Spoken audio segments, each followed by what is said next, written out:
जय शिवराय मित्रांनो, तुम्हाला आज जय शिवराय या नावाची ताकद कळत असेल.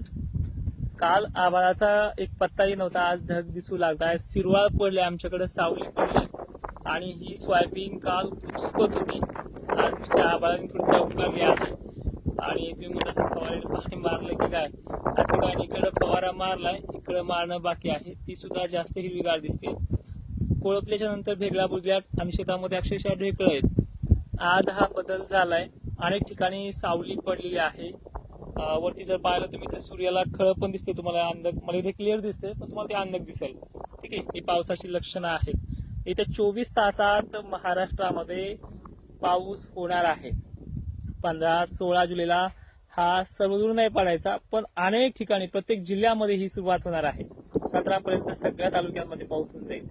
15 आणि 16ला बायचान्स सगळे तालुके येतील ह्या 2 दिवसामध्ये. पण ठीक आहे, काही गावखेड्यांना असं आहे की 3-4 दिवसही पडत नाहीये, पण 2-3 दिवसामध्ये बरंचसं कव्हर होईल. पण ह्या सावलीनं आणि त्या शितुड्यांनी आणि त्या पेंडवलत्या पावसाने पिकं आणखीन तजेला दिसतील. नुसत्या आजच्या 14 तारखेलाच हे वातावरण आहे, हे हिरवगार दिसू लागलंय. फवारतोय, फवारणीसाठी कोणतं टॉनिक वापरलं हे सांगणं खूप कठीण जाते, कारण की लोक तशी नाही राहिली. पण एक मात्र नक्की आहे, महाराष्ट्रामध्ये जवळपास 20 तारखेच्या आतमध्ये थेंबही नाही सांगितला. आणि IMDच्या मी बऱ्याचशा बातम्या पण पाहतोय एबीपी माझावरती, यांना सॅटेलाइट मध्ये ढगच दिसत नाही. आता हे आजचा आभाळ पाहून यांना उद्या ढग दिसतील आणि पाऊसही सांगतील. त्यामुळे वारंवार सांगेल की घाबरून जाऊ नका. ज्या ज्या वेळेस पिकं खूप हायगाईला आलेली आहेत, खूप हायगाईला, असं खूप वेळेस महाराष्ट्रात घडलेलं आहे. अहो हे तर काहीच नाही, पिकं करपून पानं गळू पण लागली होती, त्या लेवलला वातावरण गेलेलं आहे अगोदर महाराष्ट्रामध्ये. पण त्याच्या दुसऱ्या आणि तिसऱ्या दिवशीच महाराष्ट्रात पाऊस दाखल झालेला आहे. आणि आपण ज्या मॉडेलवरती अभ्यास करतोय त्या मॉडेलचं नाव ऐकण्यासाठी सुद्धा शेतकरी नव्हे तर इथं तज्ज्ञ सुद्धा भिडून आहेत. मला कमेंटमध्ये पोहोचतात बरेच जण. पण एक मात्र नक्की आहे, तुम्हाला मी आधार दिलाय, धीर देत राहणार सुद्धा आहे. आणि त्या पटीनं ह्या 2-3 दिवसाच्या आतमध्ये म्हणजे उद्यापासूनच महाराष्ट्रामध्ये पाऊस पण त्या पद्धतीचा दाखवणं सुद्धा आहे. पण एक मात्र नक्की आहे, हवामान अभ्यासक नात्याने शेतकऱ्यांची बीपी नाही वाढवली पाहिजे, शेतकऱ्यांना आधार दिला पाहिजे. शेतकरी एखादा दिवस जरी मागे पुढे झाला तरी सहन करतो. पण बरेचसे लोक काही म्हणतात की तो परिस्थिती सांगतोय, तो परिस्थिती बिघडलेली आहे, तो ती खरं सांगतोय की परिस्थिती अशी आहे. अरे एवढी बिघडलेली परिस्थिती तर मग त्याच्या रानात त्यांनी पेरलं का? इतका जर भयानक अल निनो आहे, इतकं जर कठीण काळ आहे, तर मग स्वतः हवामान तज्ज्ञांनी सोयाबीन, कापूस, खत का टाकली जर परिस्थिती एवढी बेकार येते? हे सोपं साधं वास्तववादी आहे. ठीक आहे, आपल्याला त्या लोकांच्या नादी नाही लागायचं, पण काळजी करू नका. ह्या 2 दिवसात भरपूर पाणी समाधानकारक होणार आहे. वावणी तर नाही व्हायचा, पण पिकांना दिलासा देणारी कंडिशन आहे. त्यातली त्यात परत काही ठिकाणी जर 15ला नाही झाला तर 16च्या ठिकाणी पाऊस तो होईल.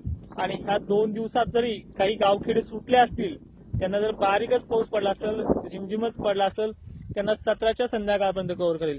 पण अनेक जण म्हणतात 18 तारखेपर्यंत पाणी नाही ना, ह्या 17च्या आतच तुला पाणी दाखवेल. आणि दुसरी महत्वाची गोष्ट, IMD कधीही बदलेल भावा, तू तोंडावर पडशील. आणि आजकाल इतक्या भयानक बातम्या यायला लागल्यात. मागं आखाती युद्ध सांगितलं, किती लोक मेले हो इराणच्या अमेरिकेच्या युद्धामध्ये, आता ते परत सुरू होईल. हे असतं थोडं, पण वाचून दाखवायची पद्धत आपल्या महाराष्ट्राच्या मीडियाला सुद्धा लागलेली आहे. आणि त्यातले त्या बातम्या पाहून त्या पावसाची एवढी भयानक परिस्थिती सांगून ती सुद्धा शेतकऱ्यांच्या आट्याकीची वेळ महाराष्ट्रामध्ये पाहायला मिळते. घाबरले जाऊ नका. ज्या ज्या वेळेस इतकं कठीण काळ आलाय त्या वेळेस पांडुरंग परमात्मा आपल्यासाठी धावून आलेला आहे. घाबरून जाऊ नका. आणि एक मात्र तुम्हाला नक्की सांगेल की 15-16ला ही चांगली सुरुवात आहे.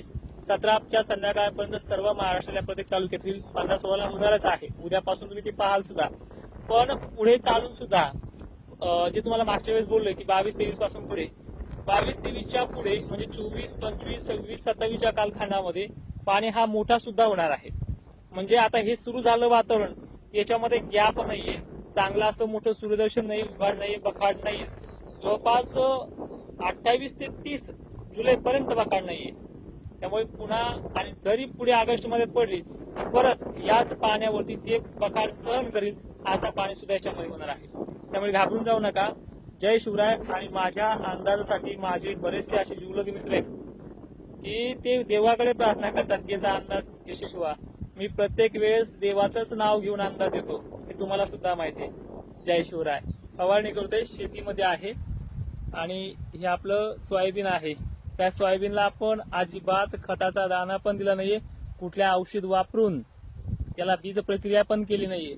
आपण रासायनिक खत, रासायनिक औषधांनी जास्त जमिनीची भाप करतो, त्यामुळे इतकं जळायला लागतं ते की तुम्हाला सुद्धा त्याच्याकडे परवडत नाही. त्यामुळे खर्च बेताचा आणि शेती जोमाने. जय शिवराय.